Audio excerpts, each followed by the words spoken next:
Dear students, and today our focus will be on understanding the concept of a gene, and we will one by one will understand what is a gene, what actually this concept is, and how to define a gene. And now we start from the beginning, the pioneering work made by the Mendel. As you know, he is known as the father of genetics because the first experiment of genetics was performed by Mendel, and he published his work in 1866, but his work was given importance after the rediscovery of the Mendel's work in 1900 by three different scientists. So what Mendel actually did, he did he crossed pea plants, various types of pea plants, and he made a selfing. And what he observed, that whenever a tall pea plant is crossed with a dwarf pea plant, pure homozygous tall pea plant, it means both the alleles are same on the homologous chromosomes.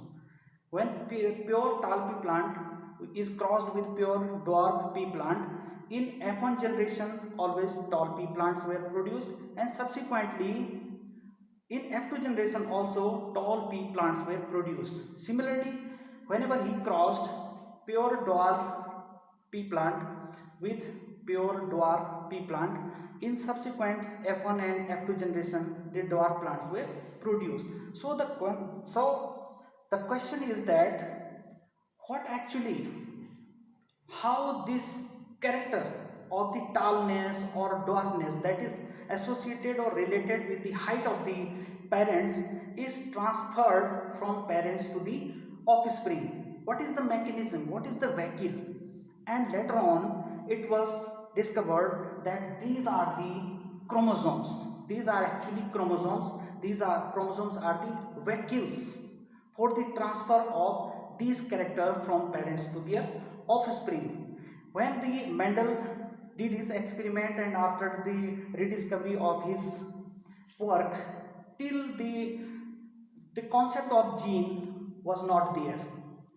No one know about the concept of gene, and Mendel called those gene at the time, these are the factors.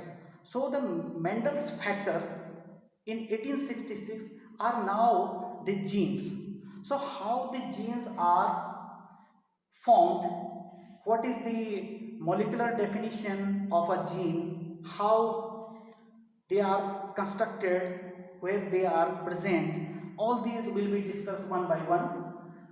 So if we ask this question, what is a gene? Similarly, we know that genes regulate the genetic character. These genes are the heredity unit. These genes transfer the character from parents to their offsprings, and genes are the units of recombination and mutation, whatever the concept we study in books. Similarly, if I want to ask you a question, that how to define what is water. Similarly, we can define water by various ways, that this is a material which we use every day for our everyday work, such as for drinking, for washing clothes, for making food, and so on. But this is not an operational definition of water. So whenever someone says that water is a dihydrogen oxide, now this is the water. Water may be explained by various ways, but whenever we say that water is a dihydrogen oxide, this is a molecule made up of two hydrogen with one oxygen atom forms water. Similarly, our main aim is to understand the gene from the factor of Mendelian factor and the present time concept of gene, how the concept of gene is progressed during last many years, and one by one. So in the beginning it was thought, it was considered that genes are like bead like structures. bead-like structures on a string, such as this is a string. So here these bead-like structures are genes, and it was observed that if this is another homologous chromosomes and these are the genes in the form of beads, it was considered that recombination is only possible between beads. Recombination is only possible between beads. Suppose we give number to these beads A and B. So after the gamete formation, there will be recombination, and one gamete will have the bead B, because bead B is transported from lower homologous chromosomes to upper homologous chromosome, and here another bead A is transported, and rest beads are as it is. So this shows that these two are new recombined chromosomes produced after the combination of these homologous chromosomes and exchange of the genetic material, and that genetic material is a total bead. So it was considered that genes are like beads. It means recombination is possible only between beads but not within a beads. But later on this concept was discarded, and it was observed that recombination is also possible within a bead. Recombination is also possible within a bead. So this concept that genes are like beads was discarded. It was removed, and then another concept about gene came, that was one gene, one enzyme hypothesis. As you know, enzymes are the protein particles.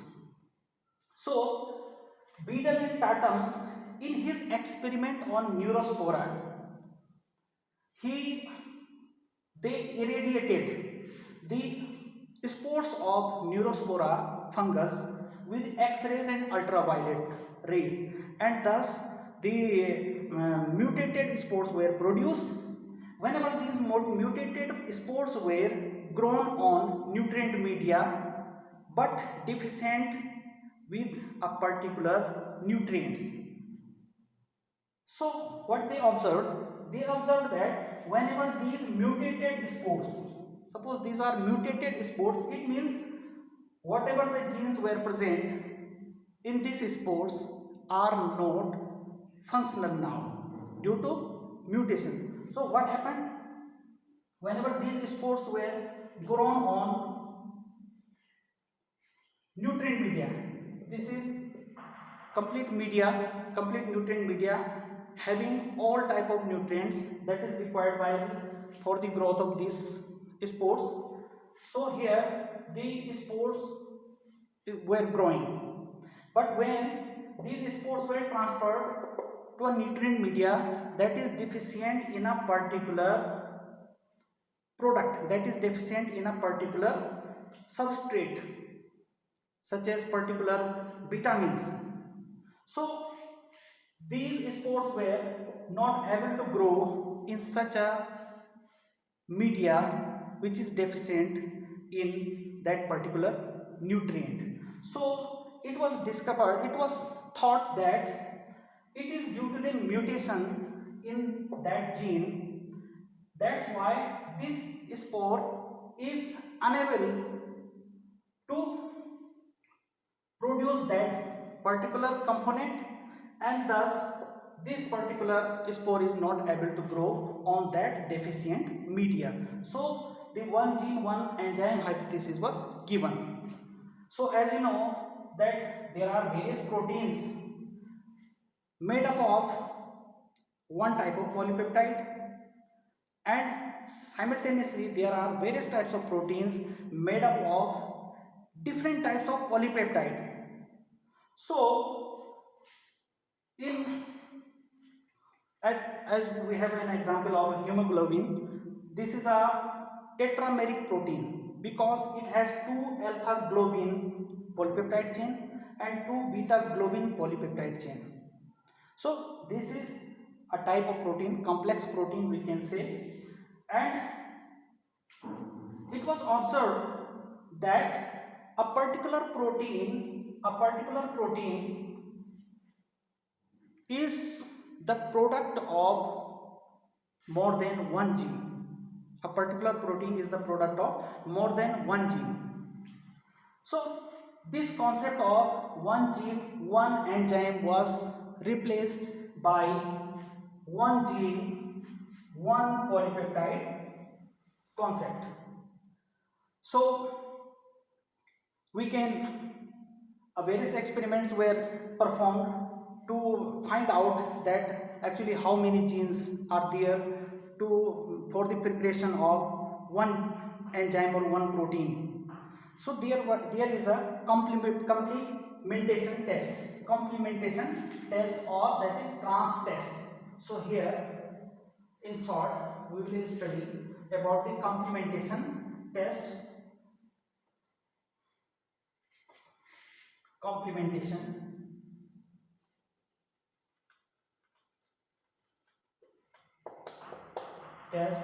or trans test to identify whether one protein is a product of one gene or two gene.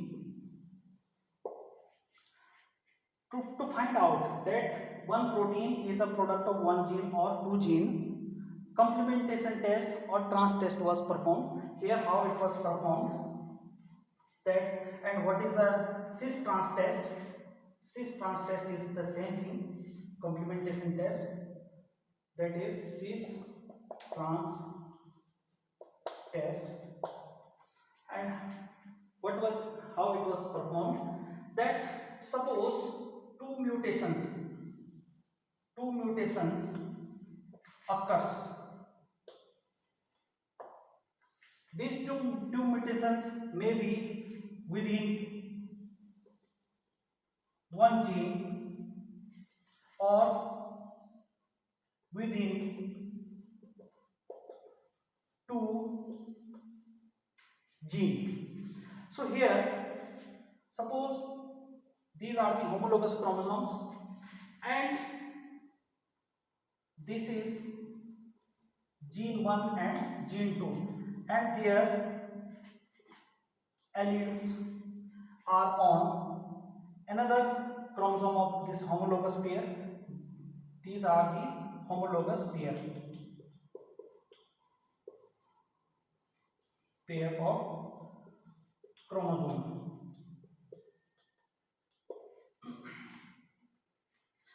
So if there is two mutations, so the possibility is that one mutation occurs here and another mutation occurs here. So we represent mutation by M1 and M2. So here both the mutations are on two different genes, but both the genes are present on same chromosome of a homologous pair, and their alleles, the allele of this mutated gene is this, and this allele is normal function is represented by plus, so this is normal in function. So one copy of each gene is mutated, another one is functional. So what happens, so this is the cis heterozygote condition. What does mean by cis? Because here the mutation is on same chromosome. This is the chromosome bears gene 1 and gene 2 and the mutation is on same chromosome. So this is cis heterozygote. And what is trans heterozygote? Trans heterozygote, here these are the homologous chromosomes, and these are two genes, gene 1, gene 2. Here, if the mutation, first mutation takes place in one gene on upper homologous chromosome, and another mutation takes place on second gene but on other chromosome, on second chromosome of homologous pair here, and these are the normal copy of both genes, but normal copies are on different chromosome, are not on the same chromosome. So this is the trans heterozygote. So if this mutated condition is for single gene also, that single gene may be represented as cis or trans heterozygote condition. When the condition is of cis heterozygote, both for single gene and for two gene, they always produce a normal phenotype. A normal phenotype is always produced. So cis configuration of either two gene or single gene mutation do not tell whether the phenotypic effect is caused by one gene or by the two gene. So here the trans heterozygote with respect to two genes is considered. So trans heterozygote, first we will emphasize on cis heterozygote condition of two genes.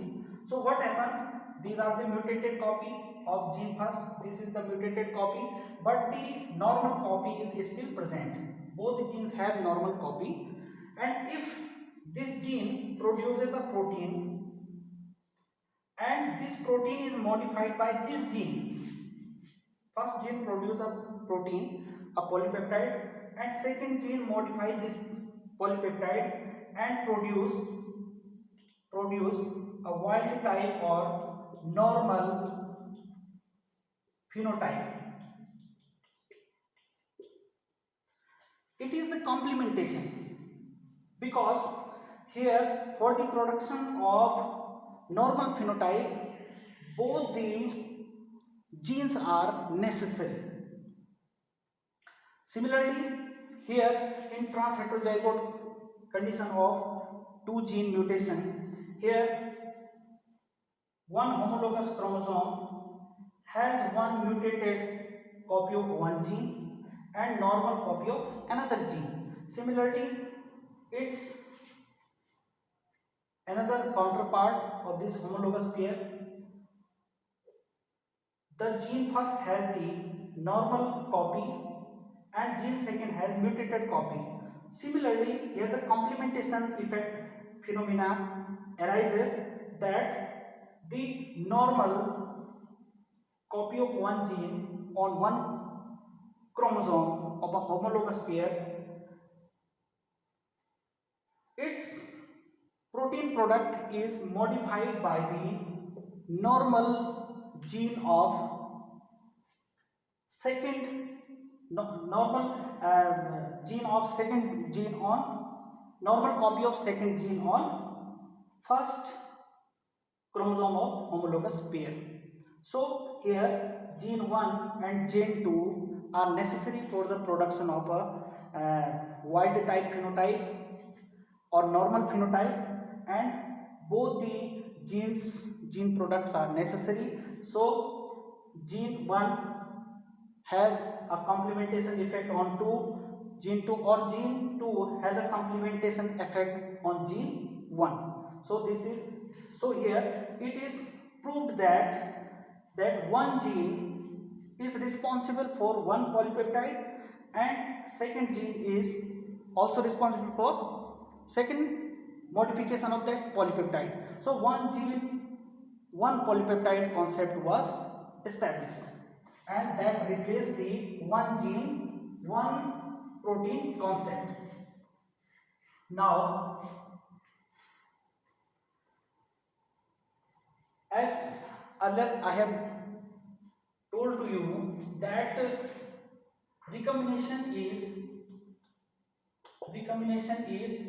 possible within gene, is possible within a gene. Now, the various types of genes in prokaryotes and eukaryotes. Genes of prokaryotes.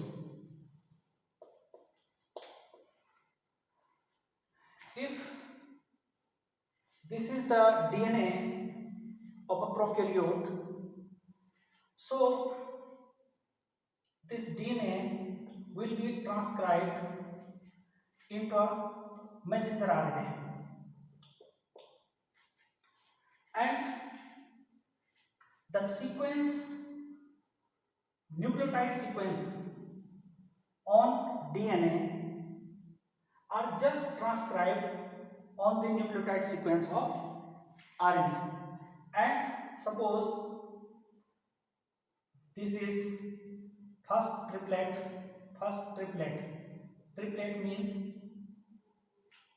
3 consecutive nucleotide. First triplet, second triplet, third triplet, because genetic code is triplet in nature, so each triplet will code for a particular amino acid. So suppose this first triplet is for amino acid first, so second triplet will be for amino acid second, third for amino acid third, and so on. So there is a collinearity between the arrangement of amino acids with the arrangement of nucleotide, particularly the triplet sequence, and these triplet sequences are just the complementary copy of the nucleotide sequence present on DNA.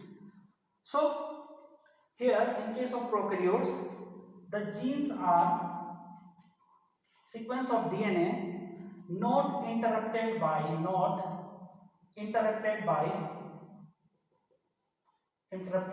non-coding sequences. So here these non-coding sequences are known as introns. So in case of prokaryotes, the genes of prokaryotes are without non-coding sequences. All sequences are coding. But what the case of eukaryotes? In case of genes of eukaryotes,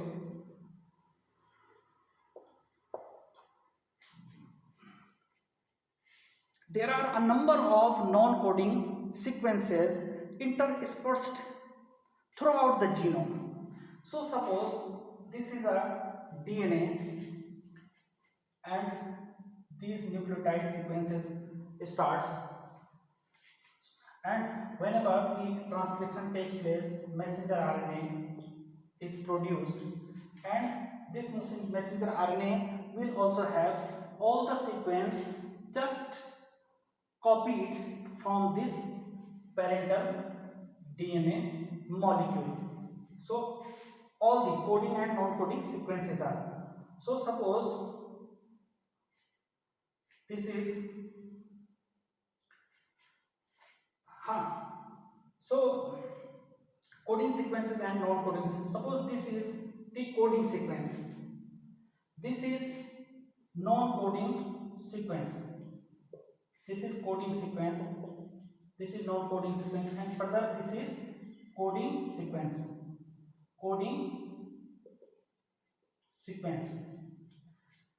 So in the primary transcript, the sequence of messenger RNA has this sequence for both coding and non-coding sequences. This coding sequence is known as, suppose, exon first, and this second coding sequence is known as exon second. So after the final, after the splicing,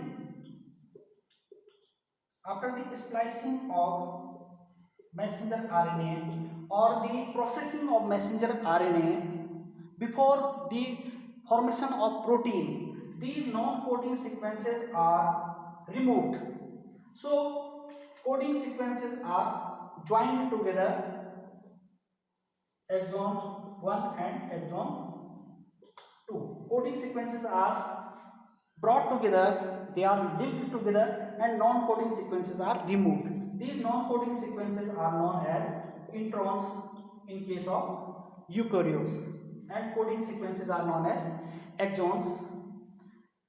So a gene is a nucleotide sequence, and that nucleotide sequence is either expressed in the form of protein or in the form of RNA or in the form of transfer RNA. Now the complex genes. Complex genes.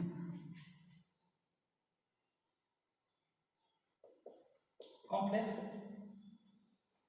genes. That is genes within genes. In mammals, there are several genes. There are several genes. Those produce different types of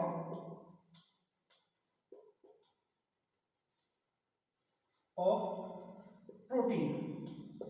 Example is mammalian